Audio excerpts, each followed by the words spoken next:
Olá, que bom estarmos de volta, agora com a lição de número 4 do nosso trimestre que está estudando o livro de Atos. Aliás, está uma lição muito boa. Eu creio que você pensa a mesma coisa. Estamos pela primeira vez com um autor brasileiro.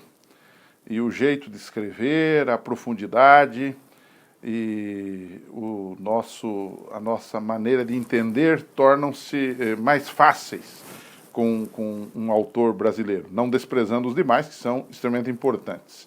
Mas temos uma lição, sem dúvida, muito proveitosa para a nossa vida espiritual. E a lição de número 3 fala sobre os primeiros líderes da igreja. E ela está baseada em Atos capítulo 6. Resumindo, nós temos duas coisas aqui para falar. Primeiro, um problema. Segundo, uma solução. Qual era o problema? O problema era que, logo no livro de Atos capítulo 6, a partir do verso 1, 2 e 3, até o 6, você encontra um problema. As viúvas dos helenistas estavam sendo deixadas de lado na distribuição e na ajuda humanitária, assistência social que era feita a elas. Isso começou, entre eles, gerar uma reclamação dos irmãos helenistas contra os irmãos judeus. Na verdade, eram todos judeus que estavam ali em Jerusalém. Mas havia os judeus natos, aqueles que viviam sempre ali, e havia judeus que eram judeus, mas que vieram de outras nações, que sofreram a influência, por exemplo, do mundo grego, que alguns não falavam direito o aramaico, que era a língua falada naquela ocasião em Jerusalém. Enfim, havia uma certa diferença cultural, embora fossem judeus também, e embora fossem todos cristãos. E esse tipo de impasse gerou um problema, porque os apóstolos que eram chamados para a expansão do evangelho, para fundar igrejas e congregações e grupos de crentes pelo mundo inteiro de então, e era esta a missão que Jesus lhes deu, estavam perdendo ou gastando o seu tempo servindo às mesas, tentando ajudar aquelas viúvas, tentando fazer alguma coisa ali que os mantinha presos em Jerusalém e não os deixava sair e pregar o evangelho. Então nós temos um problema duplo aqui. O problema não era só as viúvas, era também que não estavam sendo atendidas com a cesta básica. Mas o problema era maior. O problema era de ordem geral, de ordem missional, se você pode assim dizer. A igreja estava presa à assistência social. Aliás, esse é um problema que nós temos hoje também. Se nós nos dedicarmos a fazer assistência social, nós nunca vamos terminar de fazer assistência social, e a pregação da palavra de Deus, do Evangelho, e não que isso não inclua, não que a assistência social não esteja incluída nisso, absolutamente não, mas ela faz parte disso. Mas nós temos que pregar a Jesus, pregar a salvação, o perdão dos pecados, a segunda vinda de Cristo, a ressurreição de Cristo, o Evangelho, os preceitos, os mandamentos de Deus, enfim, todo o pacote que está nas Escrituras. Então, se ficarmos servindo as mesas, nós não vamos avançar. Mas alguém precisa servir as mesas, usando a expressão de Atos 6. Então a Bíblia diz que eles se reuniram, então o problema era este, a discussão entre ajudar as viúvas helenistas, ajudando mais as viúvas dos judeus do que as viúvas dos helenistas, um problema de assistência social, mas o problema maior era a questão de usar o seu tempo para servir as mesas e não pregar a palavra de Deus e não expandir o evangelho, não fazer uma obra de evangelismo, de expansão da igreja. Então o que ocorre é que Deus manda uma solução. Certamente eles estudaram as Escrituras, porque a solução veio através da oração e do estudo das Escrituras. Eles certamente devem ter, em algum momento, olhado, por exemplo, aquilo que Jetro falou para Moisés, que estava administrando Israel, estava cansado, estava estafado, a fila era enorme, todo mundo tinha que falar com Moisés. E Jetro lhe deu a sugestão de descentralizar a administração, de fazer grupos de 1.000, de 100, de 50, de 10, e resolver os problemas lá no local, para que poucas coisas chegassem para o líder grande que era Moisés. E ele formou ali uma administração, digamos, compartilhada, que é extremamente importante ainda hoje. Mas eles certamente lembraram disso, e o Espírito Santo os conduziu para escolherem 7 diáconos, servidores, para atender as mesas. E eles então tomaram uma decisão. Nós agora vamos, a partir disso, fazer o que Deus mandou. Ou seja, eles ficam aqui servindo as mesas e nós vamos nos dedicar ao estudo da palavra e à oração. Nós vamos nos dedicar à pregação do Evangelho. Nós vamos nos dedicar a nosso foco, aquilo que de fato a igreja precisa nesse momento para expandir, que o reino precisa nesse momento para se expandir. Então você tem 2 coisas aqui. Você tem o problema e você tem a solução. E a solução veio pelo Espírito Santo. E há alguns detalhes aqui que eu queria repartir com você na questão da solução. Problema, nós já falamos, a solução. Primeiro, oração. Eles eram pessoas de oração.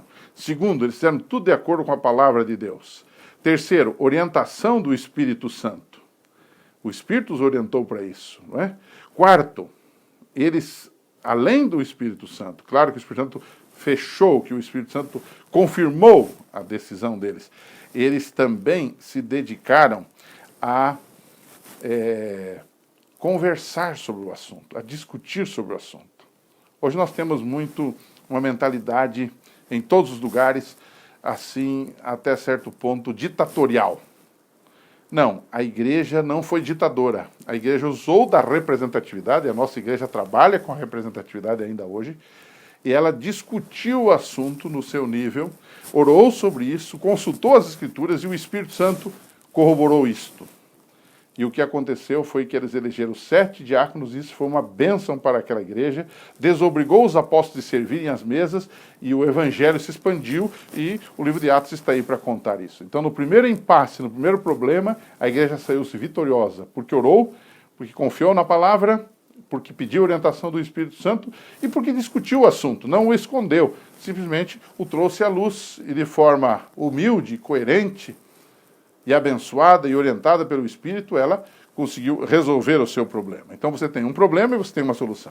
E aqui há um detalhe que o nosso autor colocou, que está na sequência de Atos 6, é que um desses, digamos, diáconos foi Estevão. Estevão teve um papel extremamente importante na igreja cristã primitiva, não é?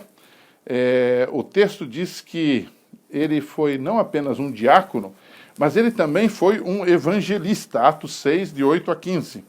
E ele foi levado, por causa de ser um evangelista, perante o Sinédrio. E ele foi acusado de blasfêmia, porque ele estava falando contra o templo, contra a lei mosaica.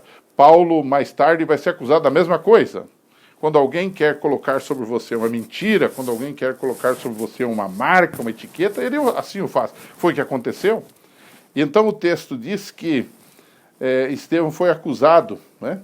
E ele se levanta para se defender. E ao invés de ficar tímido, ele faz também àqueles judeus uma acusação formal.